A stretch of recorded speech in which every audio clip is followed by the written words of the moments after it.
Hello my dear student, very good morning to all of you. Today I am going to teach you your economics 5th chapter, macroeconomics. I am talking about macroeconomics. In macroeconomics your 5th chapter is money. Means this is second unit. I have completed national income and related aggregates 4 chapter. It contains 4 chapter in first unit. Then we are starting today second unit, money. हम बहुत अच्छे से समझते हैं. क्योंकि किसी भी व्यक्ति की लाइफ बिना मनी के हम इमेजिन भी नहीं कर सकते. हमारे आसपास की सारी इकोनॉमिक एक्टिविटी किस लिए हो रही है? मनी कमाने के लिए, पैसा कमाने के लिए. यानी बिना मनी के कोई इकोनॉमिक एक्टिविटी नहीं होगी. इसमें पेज नंबर 5.1 पे दिया हुआ है बार्टर सिस्टम. ये आप पहले भी पढ़ चुके हो. बार्टर सिस्टम का मतलब क्या है कि जब मार्केट में मनी का प्रचलन नहीं था, बहुत साल पुरानी बात है, जब कोई एक स्पेसिफिक मनी नहीं चलती थी, पैसा नहीं चलता था, तो लोग ज़रूरतें तो होती थी, कैसे चीज़ों को ज़रूरतों को पूरा करें, तो तब लोग एक दूसरे को अपनी चीज़ों को अदल बदल करके, एक दूसरे से एक्सचेंज करके अपनी ज़रूरतों को पूरा करते थे.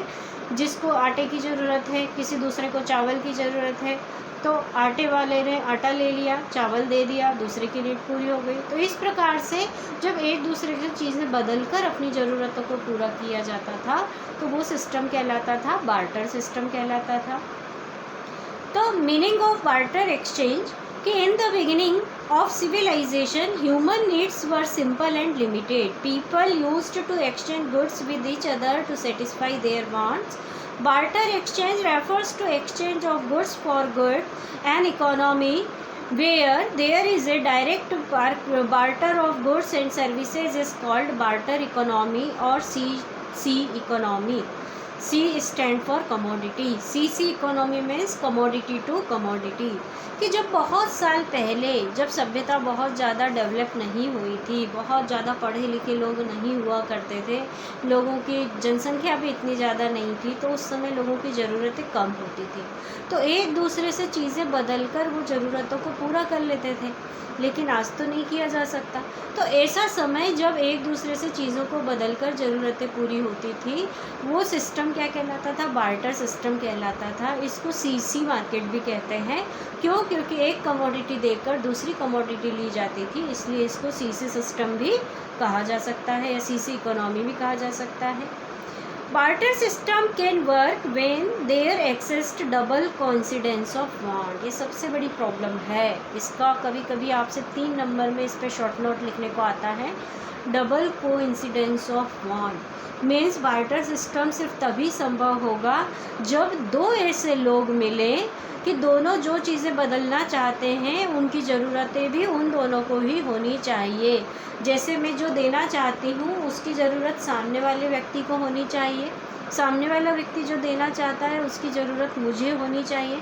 यानी दो ऐसे लोगों को मिलना बहुत ज़रूरी है जो एक दूसरे की चीज़ों को बदलने के लिए तैयार हो और दोनों को एक दूसरे की चीज़ों की ज़रूरत भी हो, तभी ये बार्टर सिस्टम सफल होगा, अदरवाइज़ नहीं हो पाएगा. Limitations of barter exchange page number 5.2 पर दिया है. बार्टर सिस्टम की क्या कमियां थी, क्या प्रॉब्लम्स थी? कि lake of double coincidence of wants, कि हमेशा ज़रूरी नहीं है कि ऐसे दो लोग मिल जाएंगे जो एक दूसरे की चीज़ों को देना भी चाहें और उसकी चीज़ों को लेना भी चाहें. तो ये सबसे बड़ी प्रॉब्लम थी कि ऐसा कोइंसिडेंस मिल ही नहीं पाता है. Lake of common measure of value, कि जब हम एक दूसरे से चीज़ों को बदलते हैं तो मैंने तुझे ज़्यादा दिया या तूने मुझे कम दिया या हम दोनों ने एक दूसरे को बराबर ही एक्सचेंज किया, ऐसा कोई मेज़रमेंट हमारे सामने नहीं है. देने वाले को हमेशा अपनी चीज़ ज़्यादा ही लगेगी और लेने वाले को ऐसा लगेगा कि मुझे कम मिला बदले में. तो ये प्रॉब्लम है. फिर है lake of standard of deferred payment, कि इसमें सिर्फ बिज़नेस कभी तभी हो पाएगा बार्टर सिस्टम में जब दोनों पक्षों को देने के लिए कुछ हो. अगर आज मुझे किसी चीज़ की ज़रूरत है लेकिन देने के लिए मेरे पास आज कुछ भी नहीं है, तो फिर वहाँ पर मैं कुछ भी लेने के लिए हो ही नहीं पाई हूँ, मतलब मुझे कोई चीज़ मिलेगी नहीं क्योंकि जब तक मैं दूंगी नहीं. तो यानी उधारी वाली प्रॉब्लम नहीं होती, उधार हो ही नहीं सकता बार्टर सिस्टम में. लेक ऑफ स्टोर वैल्यू, कि बहुत सी चीज़ें जो देने लेने के लिए रखी हैं उनमें से कुछ ऐसी हैं कि अगर हम उनको बहुत दिनों तक अपने पास संभाल कर रखें तो वो ख़राब हो जाएंगी। यानी चीज़ों को फ्यूचर के लिए स्टोर करके रखना भी एक प्रॉब्लम होती थी। ये बार्टर सिस्टम की 4 समस्याएं हैं। अब बार्टर सिस्टम में से मेन एक ही क्वेश्चन आता है, वो आता है ज़्यादातर डबल कोइंसिडेंस ऑफ वांट को एक्सप्लेन करने वाला। अब इसके बाद आता है डेफिनेशन ऑफ मनी। देखो, जो बार्टर सिस्टम की समस्याएं थी उन समस्याओं से निपटने के लिए ही मनी का इन्वेंशन हुआ कि money is anything which is generally accepted as a medium of exchange. Money कोई भी चीज़ हो सकती है जिसको आप लोग सब लोग एक एक्सचेंज के मीडियम के रूप में मानने को तैयार हों।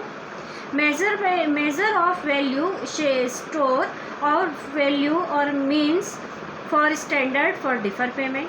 यानी कि ये सारी समस्याएं जिससे दूर होती हैं कि हम डिफर्ड यानी कि उधारी भी कर सकते हैं, भविष्य में पेमेंट कर देंगे, जिसको हम सब लोग एक तरह से मेज़र कर सकते हो, सबको मानने के लिए तैयार हो, सब उसको प्लस फ्यूचर के लिए स्टोर भी करके रखा जा सकता हो, जिसमें ये सारी क्वालिटी है, वो क्या कहलाता है? मनी।